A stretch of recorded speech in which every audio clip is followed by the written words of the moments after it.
Margaret Hayes woke up every morning at 4:30. The alarm clock on her small bedside table made a loud ringing sound that broke the silence of her tiny apartment. She would open her eyes, sit up slowly, and put her feet on the cold floor. This had been her routine for 15 years. Every single day was the same. She lived alone in a one-room apartment on the 4th floor of an old building. The paint on the walls was yellow from age. The small window looked out at another building.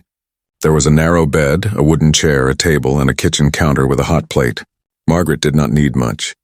She had learned to live with very little. By 5 in the morning, Margaret was already on the bus. She wore one of her 3 floral dresses. All of them were old and faded from many years of washing. Her gray hair was pulled back in a tight bun. She carried a small bag with her lunch inside. The bus was mostly empty at this hour. She sat in the same seat every day near the back and looked out the window as the city slowly woke up. The Grand Theater was the most beautiful building Margaret had ever worked in. It had tall white columns at the entrance and huge doors with golden handles. Inside, red velvet seats filled the main hall. Crystal lights hung from the ceiling like frozen waterfalls. The stage was wide and deep with heavy red curtains that could open and close. Margaret thought it looked like a palace. She entered through the back door, the one that workers used. The guard at the door knew her and nodded as she walked past. Margaret went straight to the cleaning closet and got her supplies.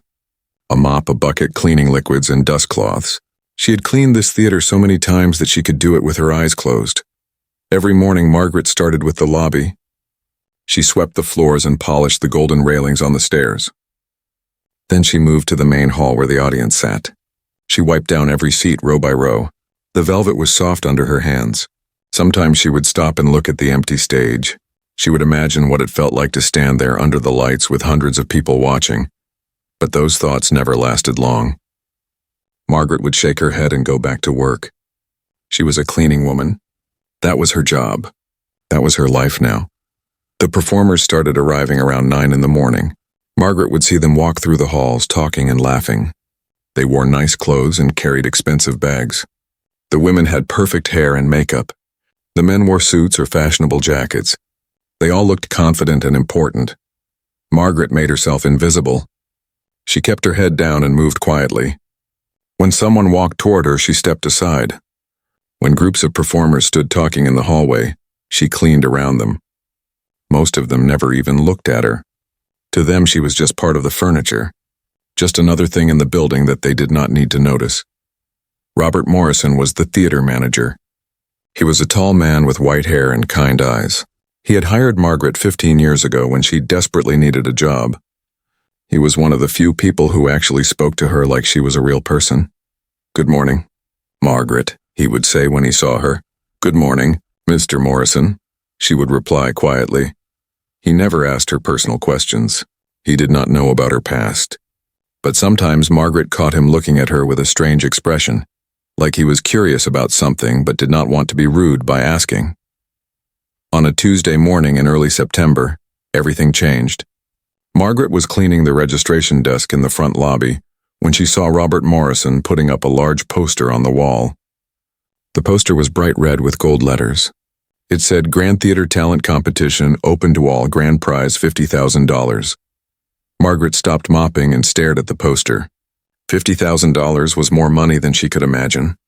That was more than she earned in 2 years of cleaning. "It's going to be quite an event," Robert Morrison said, noticing her looking at the poster. "We're expecting performers from all over the city.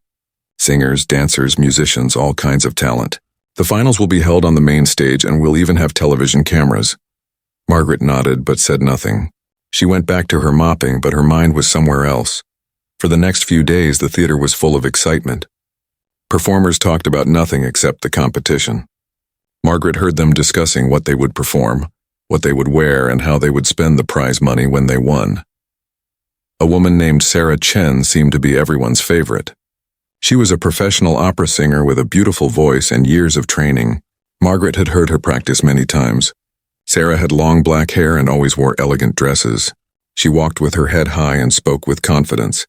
Everyone said she would definitely win the competition. "That $50,000 is already mine," Sarah said one afternoon, laughing with her friends in the hallway. "I've been training for this my whole life. Who else here could possibly compete with me?" Her friends agreed. They talked about the other contestants like they were just there to fill up the program. The real competition was between the professionals, they said. Everyone else was wasting their time. Margaret cleaned the floor near where they stood. They did not lower their voices. They did not care if she heard them. To them, she was invisible. That evening, after all the performers had gone home, Margaret stayed late at the theater.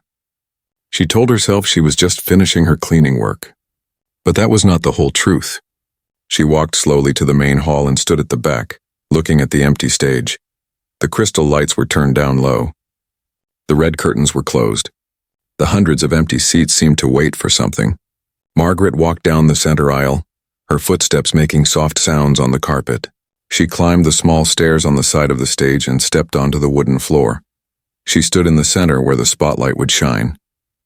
She closed her eyes and took a deep breath, and then very quietly, so quietly that no one could possibly hear, she began to hum a melody. It was an old song, one she had not thought about in many years, but her voice remembered it. Margaret opened her eyes and looked out at the empty seats.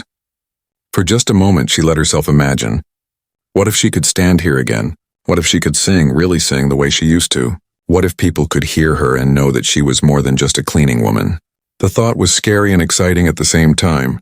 Her heart beat faster in her chest. Margaret stepped off the stage and went back to the cleaning closet. She put away her supplies and got ready to go home. But before she left, she did something she had never done before.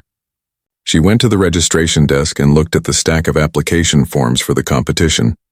Her hands were shaking as she picked up one of the forms. She folded it carefully and put it in her bag. Then she walked out of the theater and caught the late bus home. That night, in her small apartment, Margaret sat at her table with the application form in front of her. She had a pen in her hand.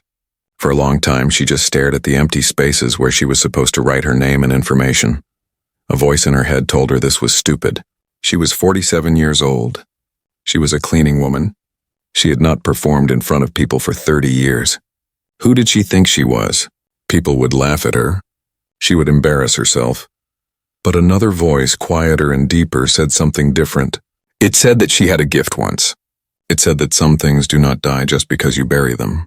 It said that maybe, just maybe, it was not too late. Margaret took a deep breath. Her hand moved and she began to write her name on the form.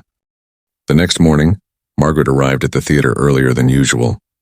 Her heart was beating fast as she walked through the back door. The application form was in her bag, filled out and signed. She had barely slept all night, thinking about what she was going to do. The registration desk would not open until 9 o'clock. Margaret did her cleaning work, but she kept checking the clock on the wall. Time moved very slowly. She swept the same floor twice because she was not paying attention. Her hands felt cold even though the theater was warm. At exactly 9 o'clock, a young woman named Jennifer came to sit at the registration desk. Jennifer was a college student who worked part-time at the theater. She had blonde hair and a ponytail and was always looking at her phone. Margaret waited until Jennifer was settled in her chair. Then she walked slowly to the desk. Her legs felt weak, like they might not hold her up. She reached into her bag and pulled out the application form. "Excuse me," Margaret said quietly.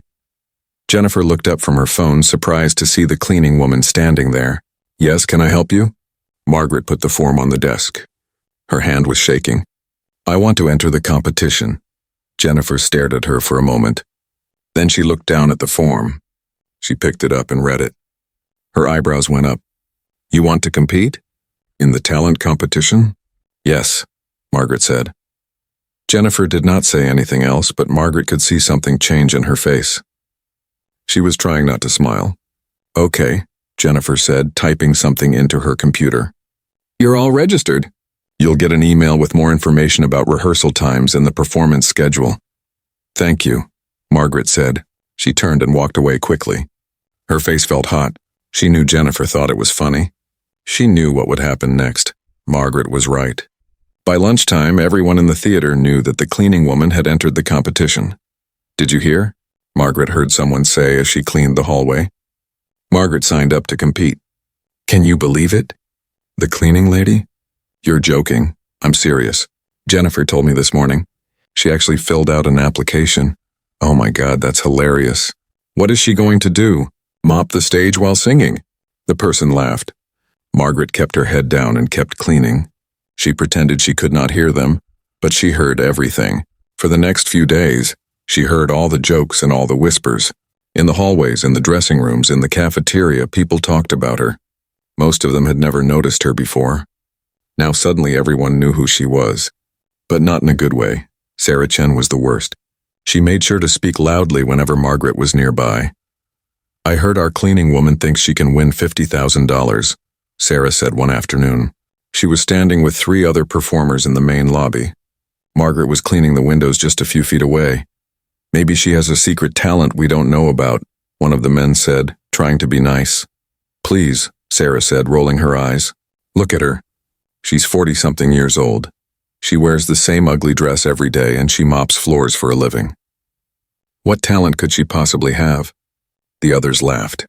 Not all of them looked comfortable laughing, but they did it anyway because Sarah was the star and they wanted to be her friend. "I think it's sweet that she has dreams," Sarah continued. "It's like a child thinking they can fly.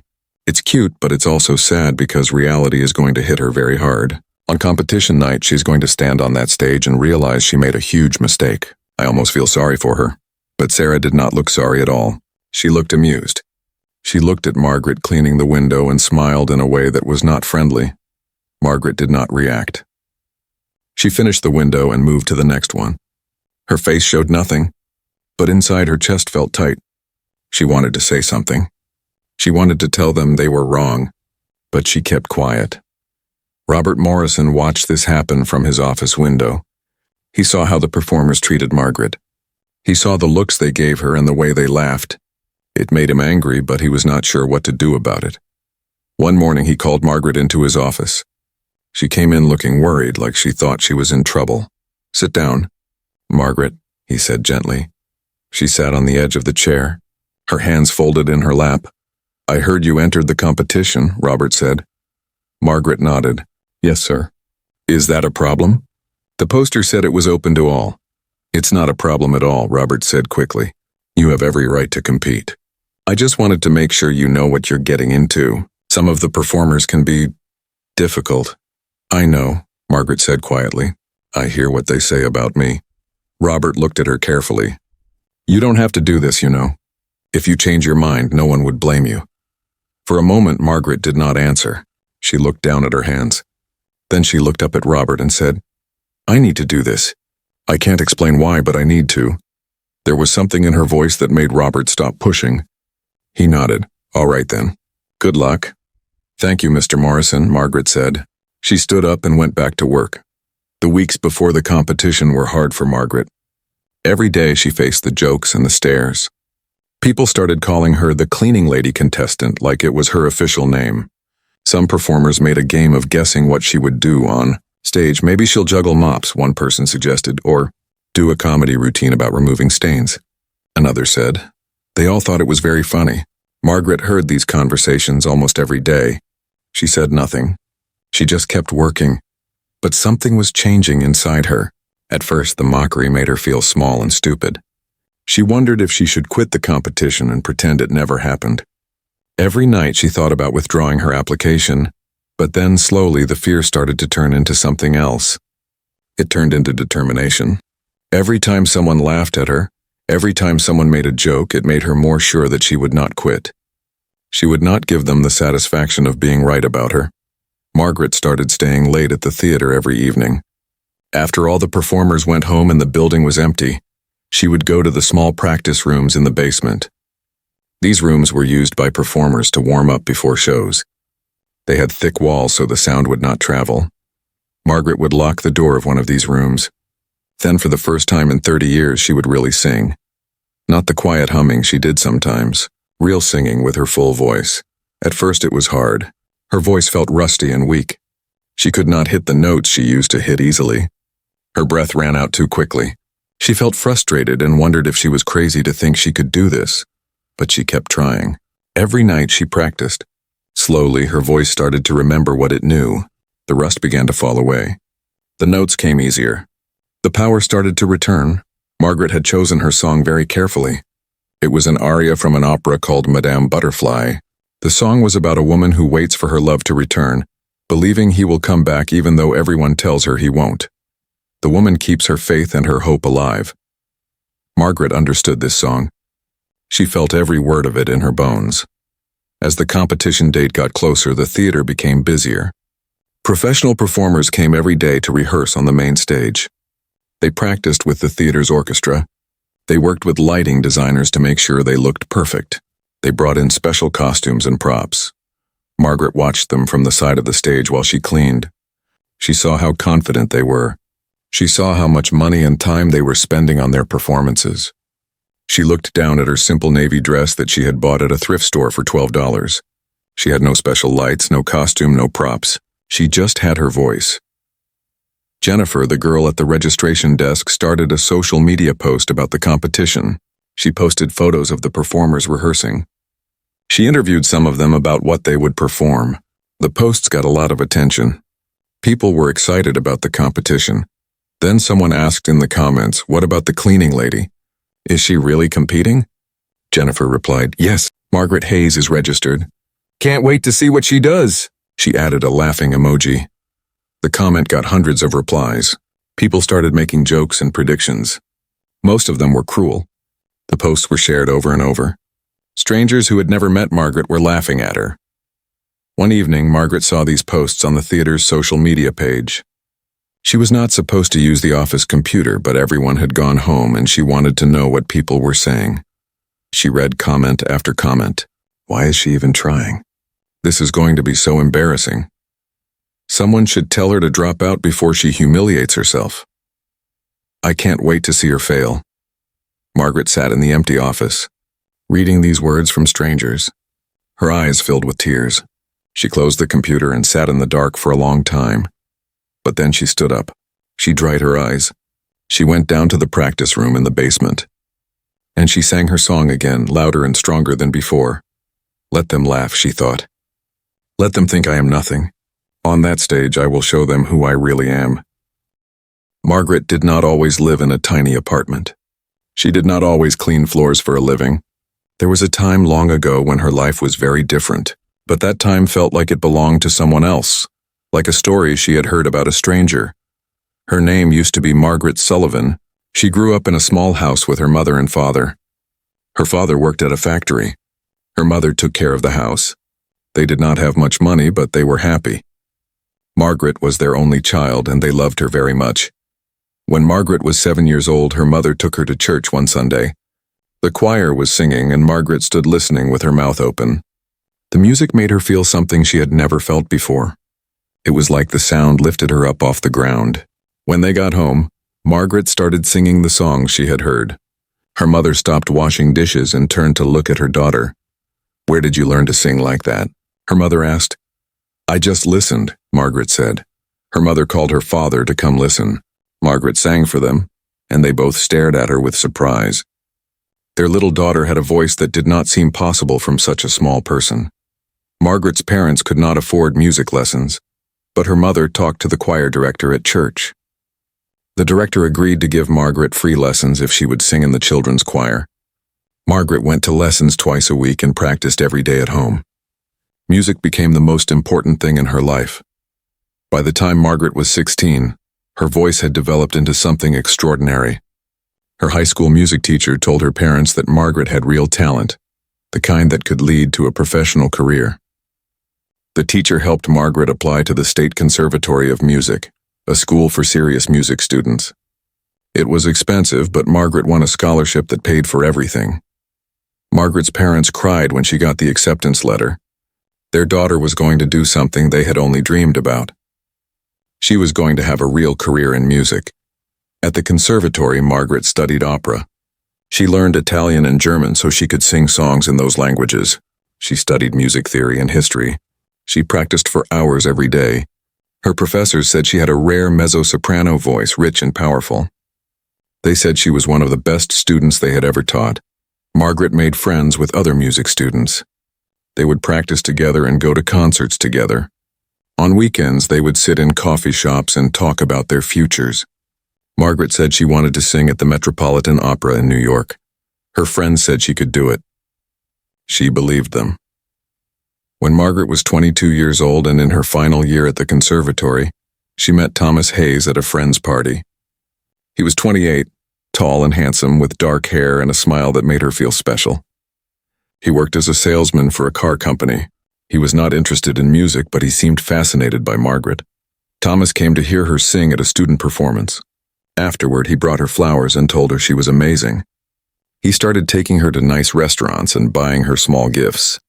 Margaret had never had a serious boyfriend before. She was flattered by his attention. They dated for 6 months. Thomas was charming and romantic. He said he loved her. He said she was the most talented person he had ever met. He said he wanted to marry her and take care of her forever. Margaret's friends at school were not sure about Thomas. They said he seemed too controlling. They noticed that he did not like when Margaret spent time with them instead of him. They saw how he got angry if she was late meeting him because of practice, but Margaret did not listen. She thought her friends were jealous because she had found love. When Thomas proposed to her at graduation, she said yes without hesitation. They got married in a small ceremony 2 months later. At first, everything seemed fine. Margaret got a job singing in the chorus at the City Opera House. It was not a starring role, but it was a good start. The director of the opera house noticed her talent and said he would give her bigger parts in the future. Then a European opera company in Germany wrote to Margaret. They had heard about her voice and wanted her to audition for them. If she passed the audition, they would offer her a contract as a principal singer. Margaret was so excited she could barely breathe. This was her dream coming true. She showed the letter to Thomas that evening, expecting him to be happy for her. But Thomas did not look happy. He looked angry. "Germany," he said. "You want to move to Germany?" "Just for a few years," Margaret said. "It's an incredible opportunity. This could be the start of my real career." "What about me?" Thomas said. His voice was cold. "What about our marriage? Or does your career matter more than your husband?" "Of course not," Margaret said quickly. "But you could come with me. You could find work there." "I have a good job here," Thomas said. "I'm not leaving my job to follow you around while you chase some fantasy." They argued for hours. Thomas said that if Margaret really loved him, she would stay. He said that married women should put their families first. He said that her music was a hobby, not a real career. He said she was being selfish and immature, Margaret cried. She did not know what to do.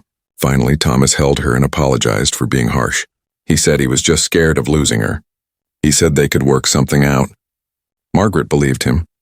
But when Margaret wrote back to the German opera company to ask if she could audition a year later, they said no. They needed someone now. The opportunity was gone. Margaret tried not to feel bitter. She told herself that marriage required sacrifice. She kept singing in the city opera chorus and waited for the next opportunity. But opportunities did not come. Whenever Margaret had a chance to audition for something bigger, Thomas found a reason why she should not do it. He said the timing was bad. He said they needed her income from her current job. He said the travel would be too hard on their marriage. Margaret always gave in because she did not want to fight. Slowly, Thomas's true nature revealed itself. He criticized everything Margaret did. He said her cooking was not good enough. He said she was not keeping the house clean enough. He said she was gaining weight and needed to exercise more.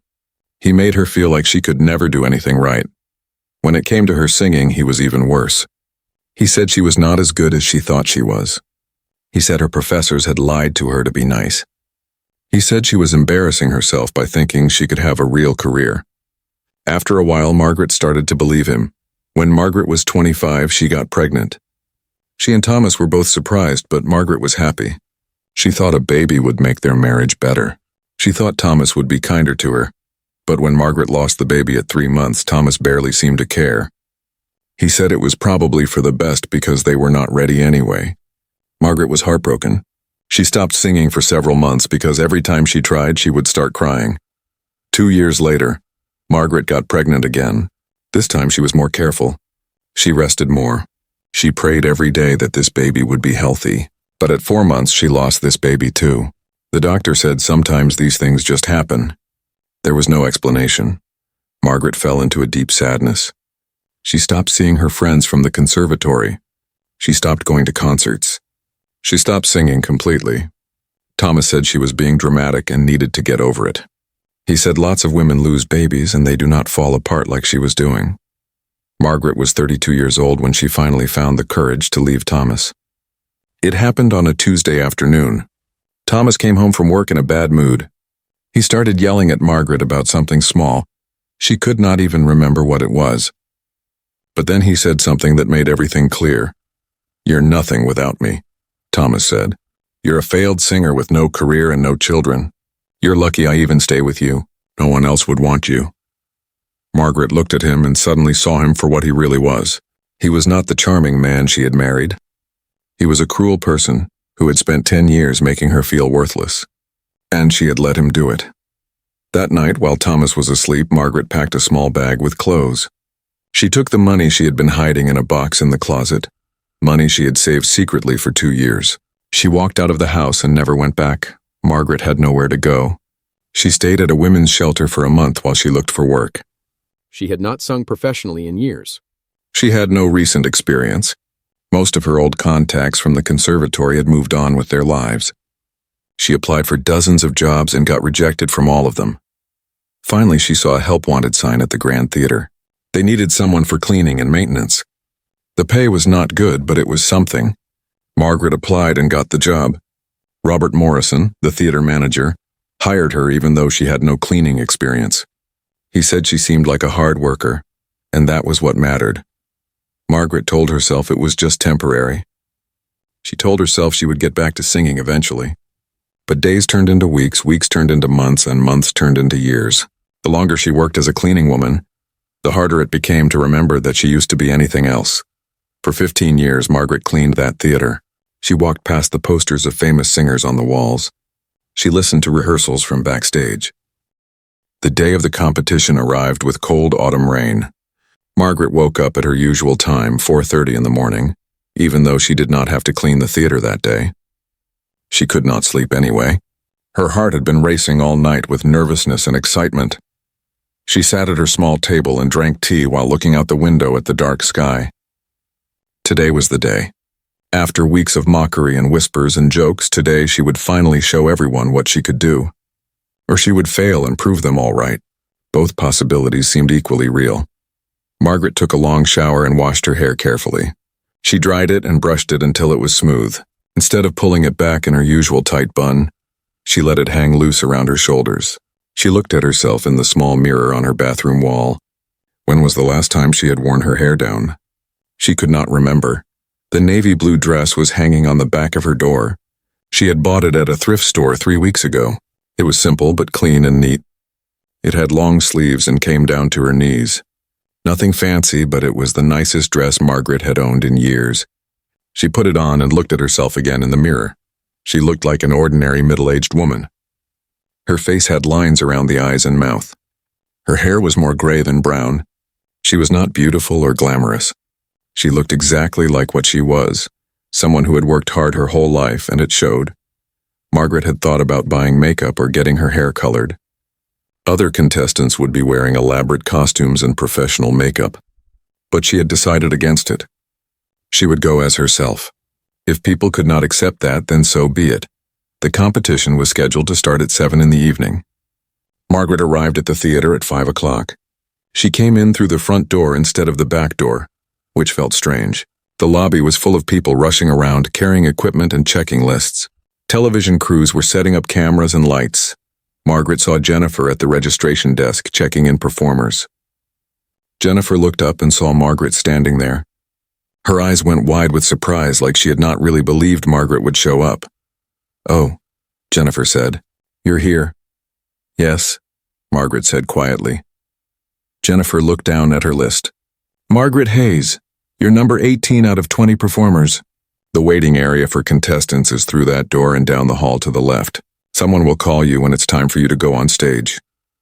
"Thank you," Margaret said. She walked through the door Jennifer had pointed to and down the hallway. The waiting area was a large room with chairs and mirrors. About 15 people were already there, getting ready. Margaret found an empty chair in the corner and sat down. The room was loud with chatter and activity. Performers were doing vocal warm-ups, practicing dance moves and adjusting their costumes. A young woman in a sparkly red dress was applying false eyelashes while looking in a mirror. 3 men in matching suits were running through a harmony together. Everyone looked professional and confident. Margaret sat quietly with her hands folded in her lap. She had nothing to do. No costume to adjust, no makeup to apply, no equipment to check. She just sat and waited. Sarah Chen arrived at 5:30.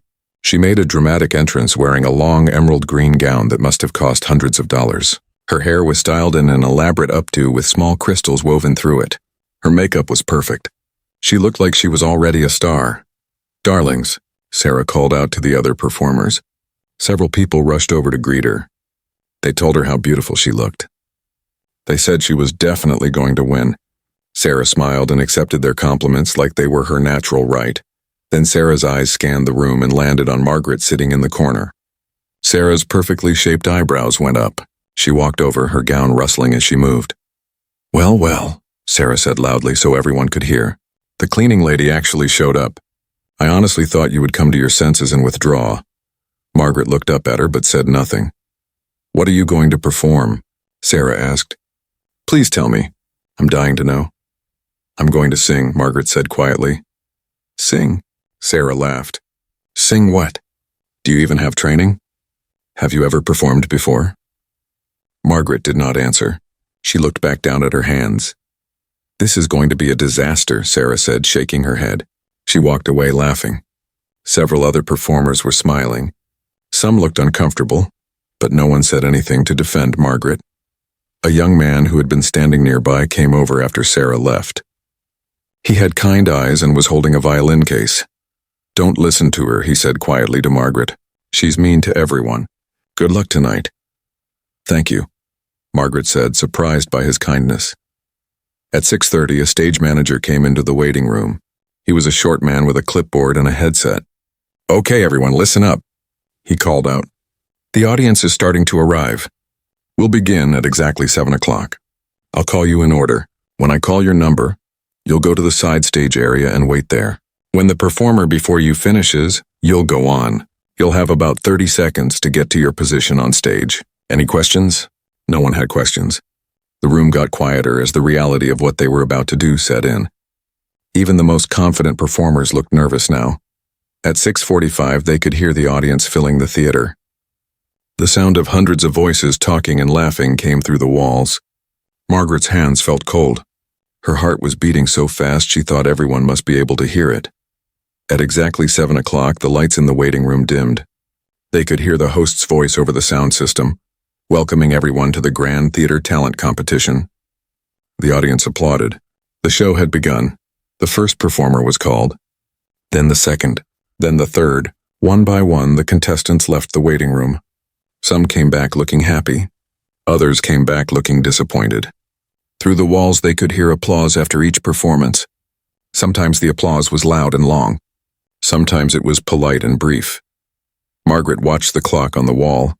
7:15, 7:30, 7:45. 18 performers would go before her.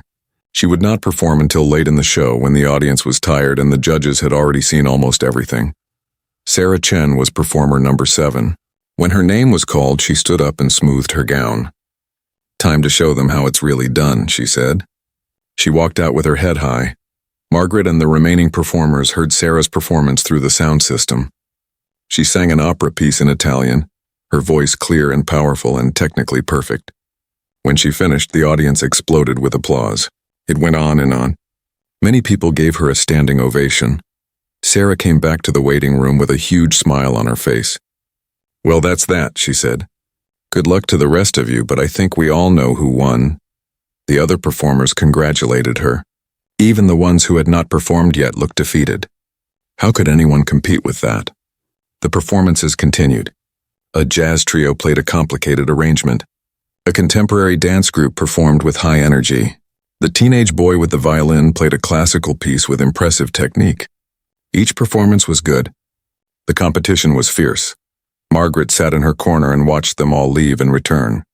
With each performance, she felt smaller. What had she been thinking? These were talented people with training and experience. She was just a cleaning woman who used to sing 30 years ago. But it was too late to back out now. Her name was on the list. People were expecting her to perform. If she quit now, it would be even more embarrassing than failing on stage. Performer number 17 was called. Margaret would be next. She stood up and walked to the side stage area where the stage manager had told her to wait. She could see the stage from here, could see the bright lights and the red curtain and the audience beyond. The 17th performer was a young woman who sang a pop song while dancing. The audience loved her. They clapped along with the music and cheered when she finished. Then the stage manager turned to Margaret. "You're up next, Ms. Hayes. When the host calls your name, walk straight to center stage. The orchestra conductor will give you a signal when the music is ready to start. Just nod when you're ready to begin." "Okay, okay," Margaret said. Her voice came out as a whisper. "I'm sorry, I didn't hear you." "Okay," Margaret said louder. She heard the host's voice over the microphone. "Our next performer is Margaret Hayes." There was a murmur from the audience. Some people laughed. Margaret heard someone say, "This is the cleaning lady." The stage manager gave her a gentle push. "Go on," he said. Margaret walked onto the stage. The lights were blindingly bright. She could not see the audience clearly, just a dark mass of people out there beyond the lights. She could hear them, though. She could hear the whispers and the scattered laughter. She walked to the center of the stage and stopped. The host came over with his microphone. He was a middle-aged man with a big smile. "Welcome, Margaret," he said. "Tell us a little about yourself." Margaret's mouth was dry. She tried to speak, but at first nothing came out. She cleared her throat and tried again. "I work here at the theater," she said. "I'm a cleaner." More laughter from the audience. The host looked uncomfortable. "And what are you going to perform for us tonight?" "I'm going to sing," Margaret said. "Wonderful," the host said with forced enthusiasm. "And what song have you chosen?" "On bel di vedremo from the opera Madame Butterfly," Margaret said. The laughter in the audience got louder. Someone shouted, "You've got to be kidding." Margaret saw one of the judges lean over to whisper to another judge. They both looked skeptical. The host's smile got tighter. "That's a very challenging piece," he said carefully. "Good luck." He walked off the stage. Margaret stood alone in the center of the bright lights. She could feel 700 pairs of eyes on her. She could feel their doubt and their amusement. They were waiting for her to embarrass herself. They had already decided she was a joke. The orchestra conductor looked up at her from the pit. He raised his baton, waiting for her signal to begin. Margaret closed her eyes. She took a deep breath, and she nodded. The orchestra began to play. The introduction to the aria was soft and delicate, full of hope and longing. Margaret kept her eyes closed and listened. She had listened to this music so many times over the past weeks. She knew every note, every change, every moment. She thought about the character in the opera, the woman named Butterfly. Butterfly was waiting for the man she loved to come back to her. Everyone told her he would not return. Everyone said she was foolish to keep believing. But she refused to give up hope. She sang about the day he would come back, the beautiful day when everything would be right again. Margaret understood that feeling. She had been waiting too.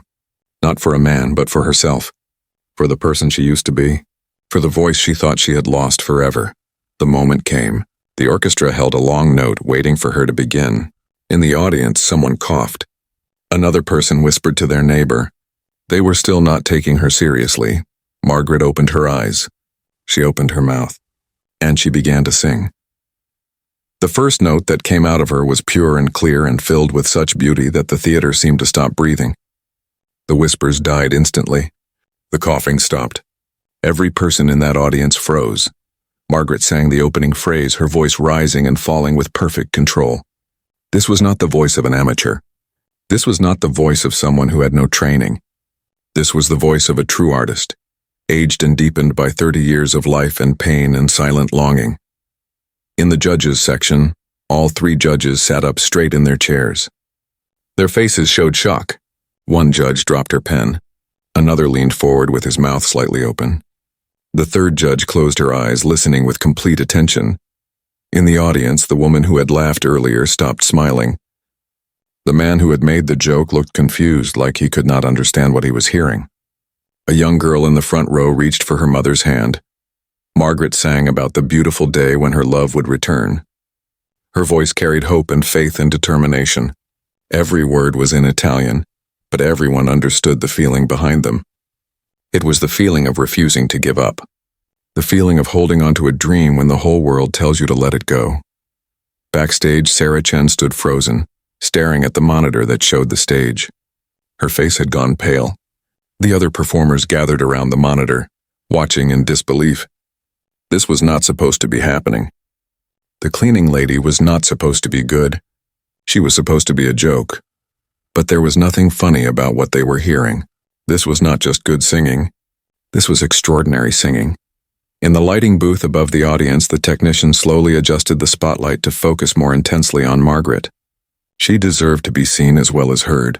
Under the bright light, she looked small and simple in her plain navy dress. But her voice filled every corner of the massive theater. Margaret's voice grew stronger as she moved through the aria. The character of Butterfly was remembering how her love looked, what he wore, what he said. Margaret sang these memories with such tenderness that several people in the audience felt tears forming in their eyes. Robert Morrison stood at the back of the theater, watching. He had wondered if Margaret had some hidden talent, but he had never imagined this. He thought back to 15 years ago when she had come to him asking for a cleaning job. She had seemed so defeated, so tired. He had hired her out of kindness, not knowing he was hiring someone who had once been destined for greatness. Now he understood. All those years, while Margaret cleaned his theater, she had been carrying this gift inside her. She had been carrying it silently, privately, not sharing it with anyone. What kind of pain must that have been? To have this voice and not be able to use it? The aria built toward its climax. Margaret's voice soared upward, hitting high notes that made people gasp. But it was not just the technical skill that amazed them. It was the emotion. Every note carried feeling. Every phrase told a story. This was not a performance. This was a woman singing from her soul. In the third row, an elderly woman began to cry openly. She was a music teacher who had been teaching for 40 years. She knew real talent when she heard it. She knew that what she was hearing right now was rare, maybe even once in a lifetime. The teenage boy with the violin, who had been kind to Margaret earlier, stood in the wings of the stage where he could see her. He watched with wonder. He had spent his whole young life practicing and studying music. He was good, very good, but watching Margaret sing made him understand the difference between technical skill and true artistry. Margaret reached the phrase that meant "I will wait for him." Her voice poured out with such conviction that it seemed to shake the walls. She was not just singing about Butterfly anymore. She was singing about herself, about waiting for this moment, about refusing to give up on who she really was. Some of the people in the audience were now standing. They stood not to leave, but because they could not stay sitting. The music was too powerful. Margaret's voice was too beautiful. They had to stand in respect for what they were witnessing. Sarah Chen's friend standing next to her backstage whispered, "My God, Sarah, she's amazing." Sarah said nothing. She could not speak. Everything she had said about Margaret was wrong. Every joke she had made, every cruel comment, every mocking laugh, it all came back to her now and made her feel ashamed. This woman she had dismissed and ridiculed was better than Sarah would ever be. The aria moved toward its final section. This was the hardest part, where the voice had to be powerful but also controlled, where the emotion had to peak without overwhelming the technique. Many professional singers struggled with this section. Some could not do it at all. Margaret did it perfectly. Her voice rang out with a power that seemed impossible from someone her age, someone who had not performed in 3 decades. She sang the final words about keeping faith and waiting for the beautiful day to come. Her voice held every person in that theater in its grip. The orchestra played the final notes. Margaret sang the very last phrase, her voice ending on a long, pure note that seemed to hang in the air like something physical, something you could reach out and touch. Then silence. Complete and total silence. For what felt like a very long moment, no one moved. No one breathed. It was as if the entire theater had been frozen in time. Margaret stood still in the center of the stage, her arms at her sides, her head slightly bowed. She had given everything she had. She had held nothing back. Whatever happened next did not matter. She had sung. She had remembered who she was. Then the theater exploded. The sound of applause was like thunder. People leaped to their feet. The standing ovation was instant and unanimous. 700 people stood and clapped and shouted. Some were crying. Some were laughing with joy. Some were so overwhelmed they could only stand there with their hands over their hearts. The applause went on and on. It did not stop. It grew louder. People started to cheer and whistle. The judges stood at their table clapping hard, not even trying to hide their tears. The orchestra members put down their instruments and applauded. Even the ushers in their uniforms were clapping. Margaret looked up, stunned. She had expected polite applause at best. She had prepared herself for awkward silence or scattered clapping. But this ocean of sound, this wave of approval and joy and celebration, she had not imagined this was possible. Her eyes filled with tears. She pressed her hand to her mouth, overwhelmed. The applause continued, not stopping, not slowing down. 3 minutes passed. 4 minutes. 5 minutes. People's hands must have been hurting, but they kept clapping. Finally, after what felt like forever, the applause began to fade. People sat down slowly, still wiping their eyes, still shaking their heads in amazement. Margaret walked off the stage on shaking legs. The stage manager was waiting in the wings. "That was incredible," he said, his voice full of emotion. "I've worked in theater for 23 years and I have never heard anything like that." Margaret could not speak. She just nodded and walked past him. She needed to sit down before she fell down. Her whole body was trembling. The remaining 2 performers had to go on after that. Margaret did not see their performances.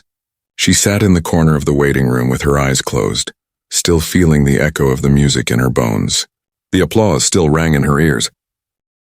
The other performers who had already gone on came back to the waiting room to find Margaret. They gathered around her, all wanting to say something. "You were amazing," the young violinist said. "I had chills the entire time," the woman in the red dress said. "Where did you learn to sing like that?" someone else asked. Margaret looked at their faces. These were the same people who had laughed at her earlier, who had dismissed her, who had made jokes. Now they looked at her with respect and wonder. She did not feel angry at them. She felt sad that it had taken this for them to see her as a real person. Sarah Chen did not come to talk to Margaret. She stayed on the other side of the room, sitting alone, staring at nothing. Her friend tried to talk to her, but Sarah just shook her head and said nothing. When the final performer finished, the host came back on stage. "Ladies and gentlemen, you have just witnessed 20 incredible performances. Now, while our judges deliberate, let's take a short break. We'll announce the winner in 15 minutes. The 15 minutes felt like hours. Margaret sat quietly while the other performers talked nervously about who might win.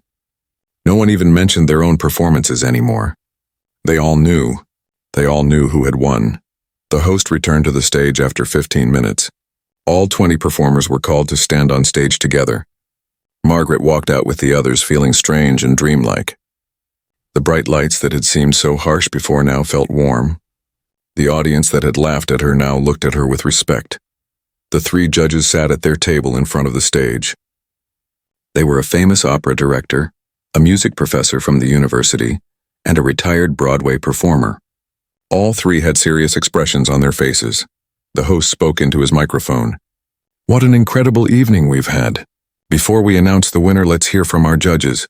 Dr. Martinez, would you like to share your thoughts?" Dr. Martinez, the music professor, stood up. She was a small woman with white hair and glasses. She cleared her throat and looked directly at Margaret. "In my 40 years of teaching and judging music competitions, I have rarely been moved to tears by a performance.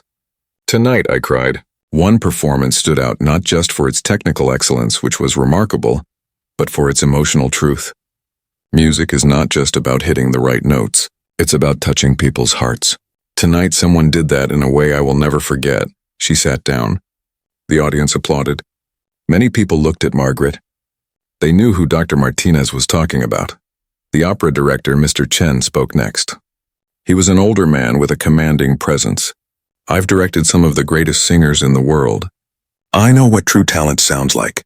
Tonight I heard a voice that belongs on the stages of the world's finest opera houses. I heard a voice that has been aged like fine wine, deepened by experience and emotion. I heard artistry of the highest level, and I am humbled by what I witnessed." More applause. Margaret felt her face getting hot. She could not believe what she was hearing. The final judge, Ms. Washington, the retired Broadway performer, stood up slowly. She looked emotional, like she might cry. "I'm going to speak plainly," she said. "One performance tonight was not just better than the others. It was in a completely different category. It was the kind of performance that reminds you why you fell in love with music in the first place. It was a gift. and I am grateful I was here to receive it." The applause was louder now. The host waited for it to quiet down. "Well," he said with a smile, "I think we can all sense where this is going." But we had 3 wonderful third-place and second-place performers as well. In third place with a prize of $5,000, we have the jazz trio, Blue Note 3. The 3 men stepped forward smiling. They accepted their award and waved to the audience. The applause was warm and appreciative. In second place with a prize of $10,000, we have our incredible soprano, Sarah Chen. There was strong applause for Sarah. She stepped forward with a smile that looked painted on her face.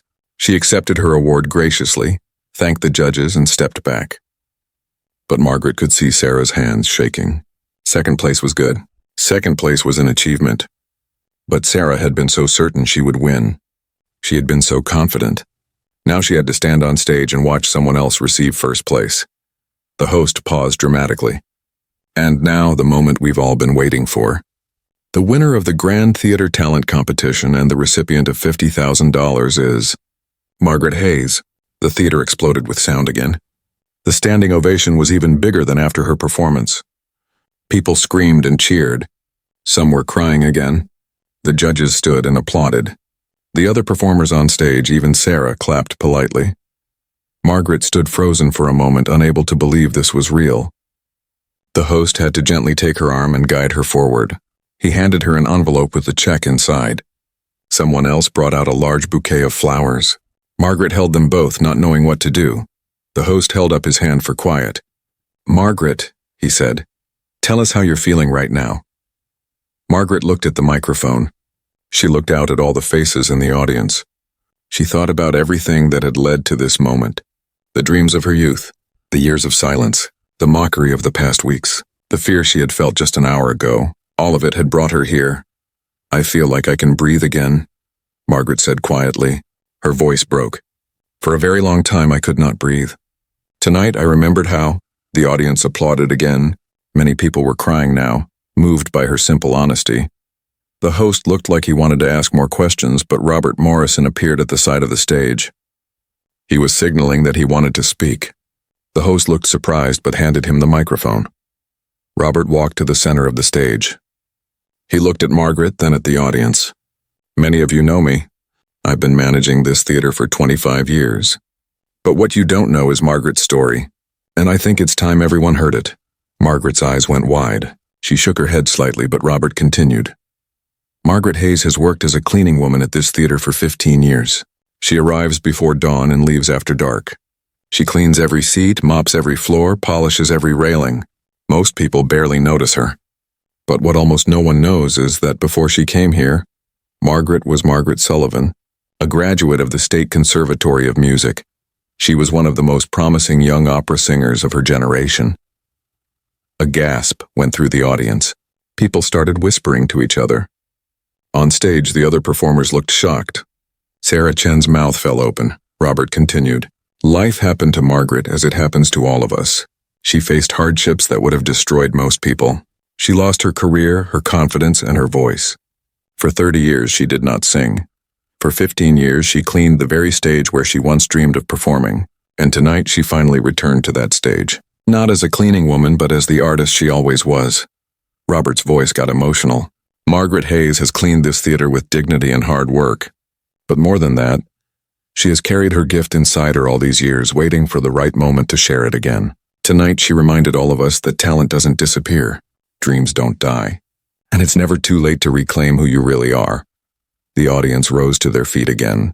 The applause was deafening. Robert handed the microphone back to the host and walked over to Margaret. He hugged her, and she cried on his shoulder. When the applause finally died down and the ceremony ended, Margaret tried to leave through the back door as she always did. But people stopped her. Audience members wanted to shake her hand and tell her how much her performance meant to them. Television reporters wanted interviews. The judges wanted to talk to her about future opportunities. The elderly music teacher who had cried during the performance pushed through the crowd to reach Margaret. "My dear," she said, taking Margaret's hands, "I have been teaching music for 40 years.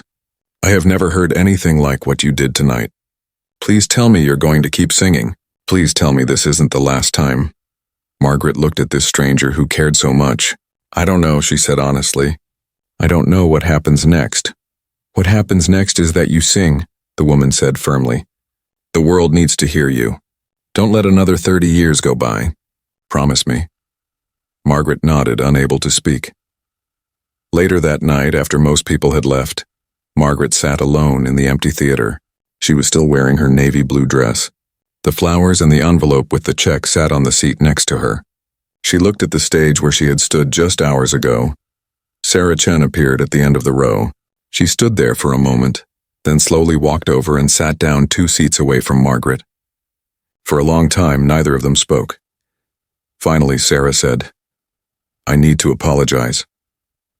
Margaret turned to look at her. I was cruel to you, Sarah said. Her voice was quiet and ashamed. I made fun of you. I dismissed you. I never even tried to know you.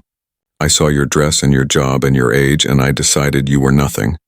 I was wrong, and I'm sorry. Margaret studied Sarah's face. The younger woman looked genuinely remorseful.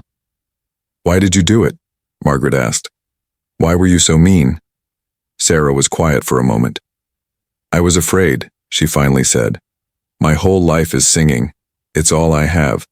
I've sacrificed everything for it. And I think part of me knew that all my training and all my expensive clothes and all my confidence couldn't create what you have naturally.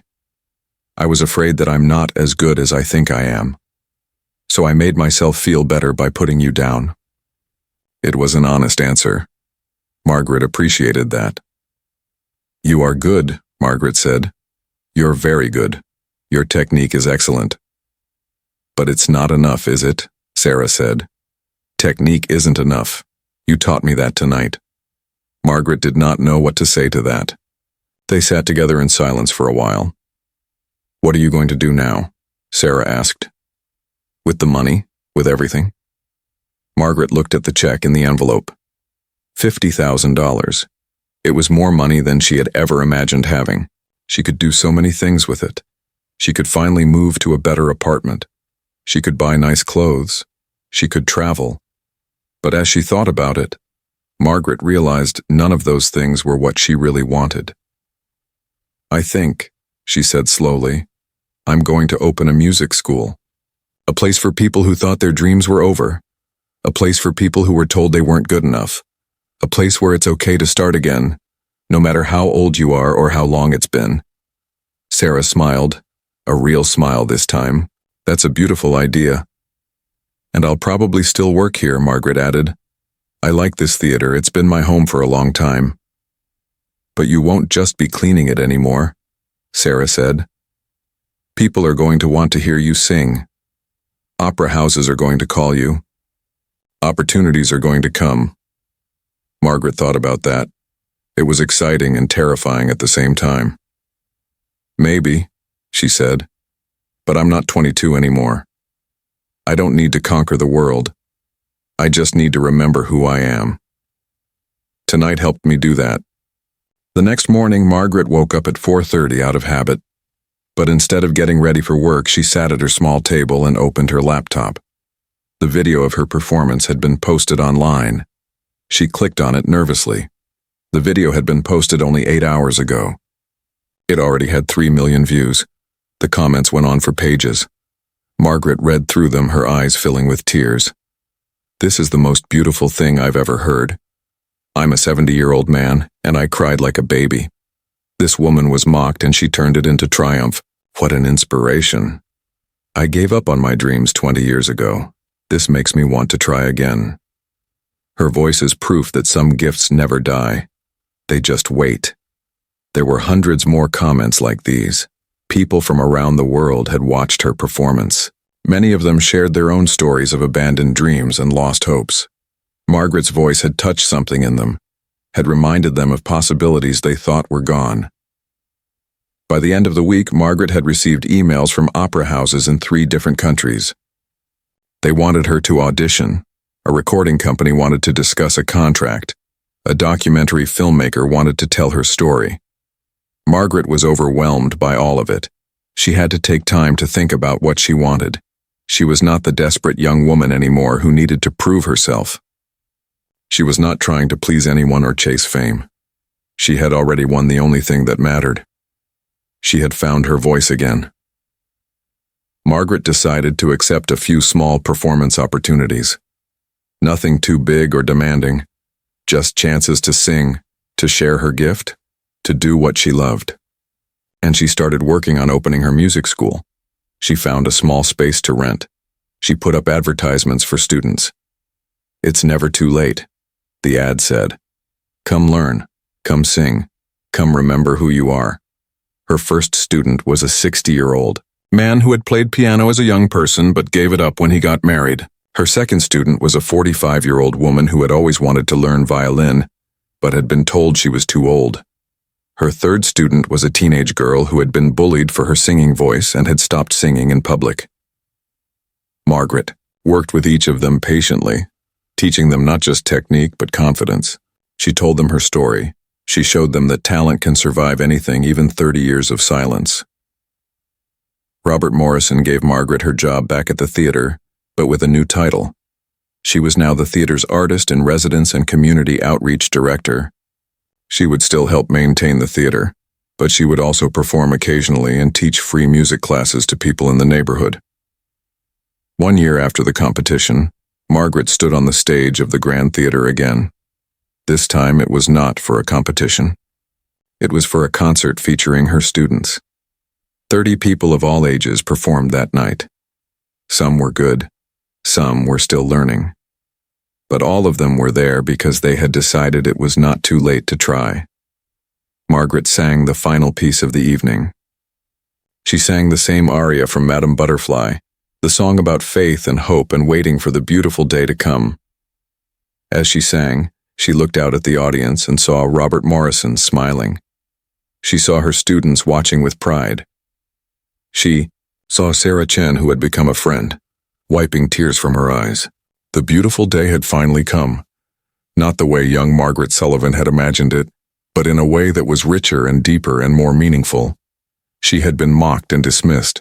She had lost everything and spent years in silence. But she had not given up. She had waited. She had believed. And in the end, she had been right.